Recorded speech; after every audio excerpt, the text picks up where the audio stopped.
Di video kali ini, kita akan ngebahas latar belakang hero Mia Mobile Legends.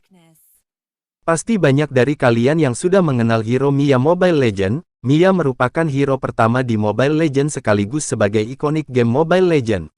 Dalam kisahnya, Mia adalah saudara dari Elf King, yaitu Estes. Mia sendiri merupakan pemanah hebat dari bangsa Elf yang turut membantu bangsa Elf melawan penjajahan Abyssal Demon, yaitu Tamus, yang dikenal dengan King of Fire Demon, para orc dan iblis yang dipimpin oleh Balmond, dan juga para manusia. Yang ternyata perang ini diawali karena terjadinya perselisihan antara manusia dan bangsa orc sehingga terjadi perang yang sangat besar hingga menyebar ke wilayah bangsa elf. Meskipun para elf memiliki umur yang sangat panjang, mereka tidak memiliki tubuh yang abadi. Sepanjang sejarah Land of Dawn, ras yang lembut dan rentan ini telah mengalami kesakitan dan penderitaan sebelum akhirnya mendirikan tempat tinggal mereka di Azria Woodlands. Mia lahir di penghujung era yang penuh dengan perselisihan, menyaksikan berbagai tragedi buruk yang menimpa para elf dalam perang tersebut, mengikuti Moon Goddess atau Dewi Bulan. Kemudian mengalami perang benua kedua dengan para manusia, dan menyaksikan banyak kaumnya sendiri berubah menjadi Dark Elf setelah Abyss merusak dan mencemari Shadow Swamp. Sedih karena nasib kaumnya, Mia berharap akan suatu kehidupan yang damai, dan harapan ini terwujud ketika Moon Goddess atau Dewi Bulan menggunakan seluruh kekuatannya untuk menciptakan Lunar Aegis, melindungi seluruh elf di Azria Woodlands, dan membuat mereka dapat berkembang di bawah perlindungan Lunar Aegis. Setelahnya, Moon Goddess atau Dewi Bulan terjatuh dalam tidur yang lelap, dan kemudian Mia menjadi seorang pendeta. Selama beribu-ribu tahun, dia melayani di Luna Temple dengan penuh kesetiaan. Dia berdoa untuk kebangkitan sang Moon Goddess dan bahwa suatu saat dia akan dapat melindungi kaum elf untuk selamanya. Akan tetapi, masa hidup Mia di waktu tersebut telah berakhir.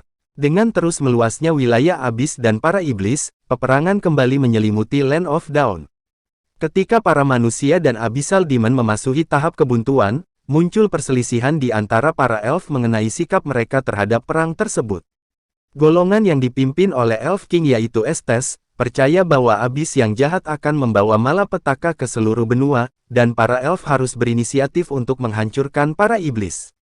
Banyak elf lainnya percaya bahwa rakyat mereka telah cukup mengalami penderitaan, dan tidak seharusnya kembali berperang, serta lebih baik bagi mereka untuk hidup dengan aman di dalam wilayah Azria Woodlands di bawah perlindungan Lunar Aegis. Estes tidak dapat mengerti bahwa saudaranya, yaitu Mia, berada di sisi lain pada konflik internal ini. Meskipun dia mencintai kedamaian, Mia masih mengingat perintah terakhir Moon Goddess, yaitu untuk melindungi rakyatnya, tanpa mempedulikan apapun yang terjadi.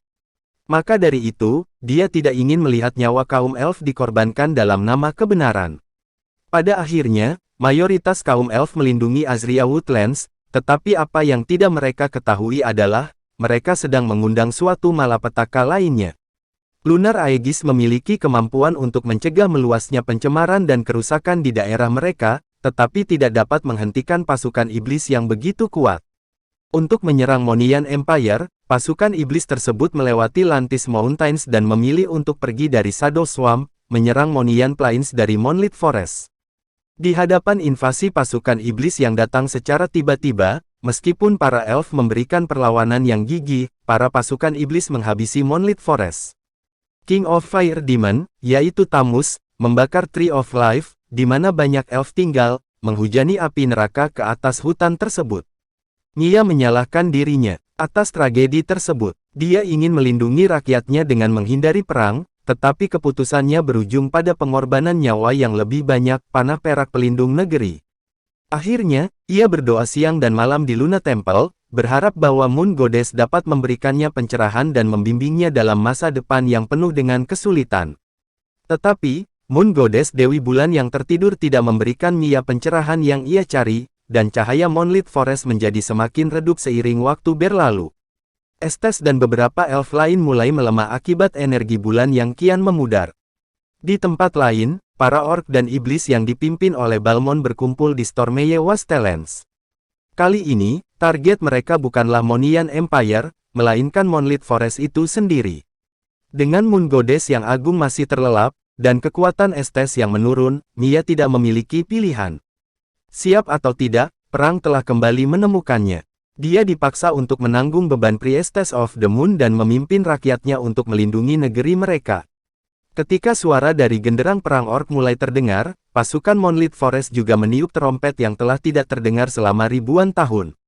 Kisah Mia, Priestess of the Moon, pendeta dari bulan. Mia mengambil panah peraknya dan bergabung dengan rakyatnya dalam perang di bawah sinar rembulan. Moon Goddess yang agung, jika perang kembali ke negeri ini, pengorbanan tidak dapat dihindari. Mohon berikan aku kekuatan, keberanian, dan keyakinan untuk melindungi rakyat dan negeri kita.